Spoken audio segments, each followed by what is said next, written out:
Now, because you know what's going on in the world of sports, and I want you to have a life this weekend because you're going to watch a ton of football, but you need to go to the movies. It's time for Goody at the Movies. Bill Goody Coons, chief film critic for Gannett, AZ Central media critic. Hello, Bill.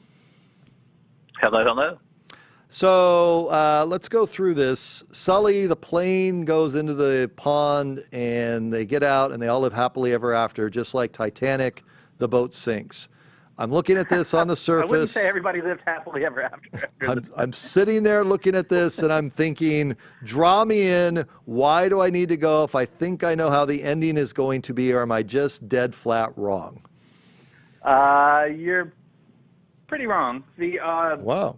Tom Hanks is one big reason, and Clint Eastwood. What actually happens is as you say, there's no surprise about what happens in the incident. I mean, birds fly into the wings, or into the engines. The engines fail. He lands on the Hudson. Everyone survives. 155 souls, as they always call them in airline stories. What the movie is about is actually what happens after. And don't get me wrong, they show the incident twice, and it is, I mean, it's gripping, especially the second time. And I don't want to necessarily say why the second time, but it's, I mean, it's like edge of your seat stuff, even though you know what's going on, or what will happen. But what you may not know, and what I didn't know, is that the National Transportation Safety Board had all these hearings shortly after where they really questioned if he had done the right thing. They insisted, and computer modules, which eventually, I mean, this is part of how it plays out, insisted that he could have made it back to actually two airports without landing in the water, which would have been much safer. The question is, could he have done that? And that plays out over the course of the movie. So there's a lot more than I realized going on with that story. And you like it? Yeah, I liked it. It's pretty straightforward. It's a bit padded. I mean, the entire incident took, I believe they say, 208 seconds. And people were the rescue people were out of the water within like a half an hour. They had to be because the water was freezing. But so they you know, there's some like some backstory and stuff that doesn't really belong in there. They padded a little bit, but it's definitely worth seeing. And who would have guessed Clint Eastwood is really good at these kind of effects type movies. You know, like reenacting this plane crash, or not a crash, as Sully insists. It was a forced landing. He's good at it. He was good in that movie. Why do you think that is, Bill? Why do you think Eastwood's good at this?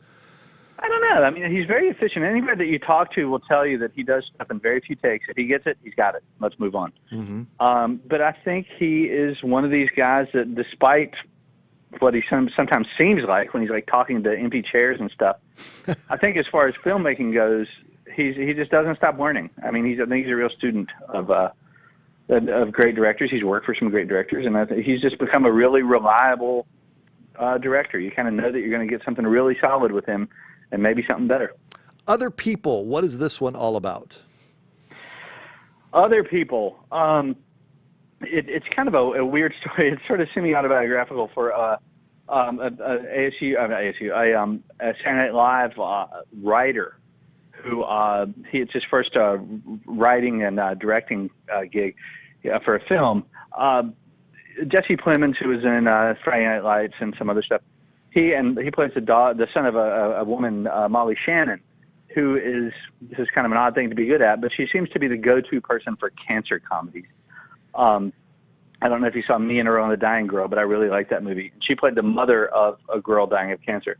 In this movie, she plays someone who is dying of cancer, and Jesse Plemons is her son. He comes back from New York to Sacramento to help take care of her, and things sort of happen over the course of the year.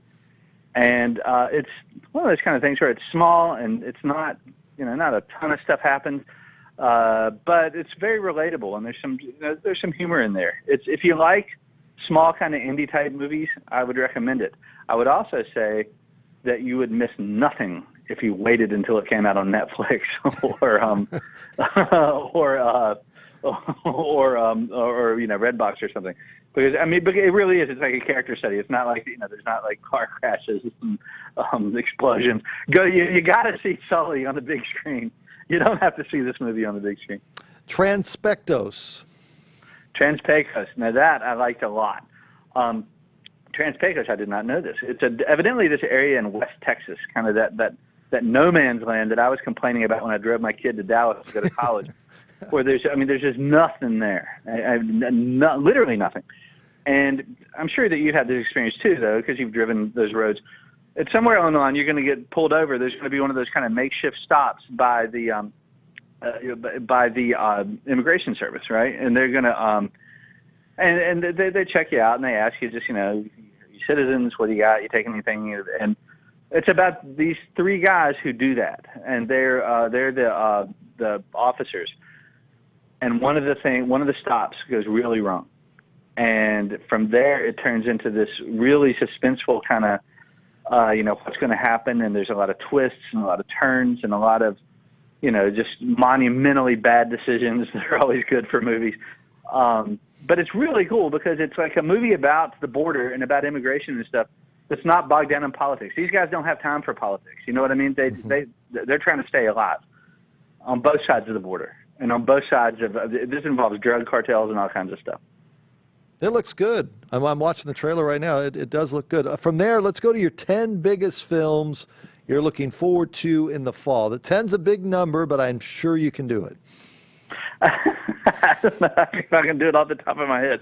I can tell you that I've seen a couple, so that's sort of a cheat, right? Yeah. Snowden. I saw Snowden, and I really liked it. And I saw Birth of a Nation, and I really liked that.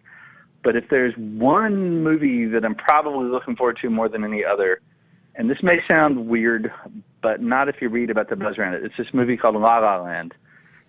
And it's Ryan Gosling and Emma Stone, Scottsdale's own Emma Stone. Yeah. And it's kind of a musical, and it's more. And I don't know why it's more because I haven't seen it yet. But everybody who's seen it says, like for instance, Tom Hanks the other day was doing a press conference for Sully, and in the middle of it, he stopped and talked about what a great movie La La Land was, and how it's so completely unexpected, and it's nothing like what you would think, and it's nothing that Hollywood would ever want, but that it's great. And I can't wait to see why everybody loves it so much, I'm going to see Snowden Monday night. I asked Eric. I think he's going to, have to get a permission slip from his wife to go, as am I. But we will both like this, yes? You will like this. I don't want to go too much into it right now, but I will say that it's Oliver Stone, and there's a time when Oliver Stone was your dependable rabble rouser. You could count on him to get people fired up on both sides of an issue. I think he's mellowed a bit, maybe gotten away from that a little bit, but this has him back in good form. And visually, it's really cool. It's really well done. Joseph Gordon-Levitt, who I talked to, actually, is quite good as Snowden.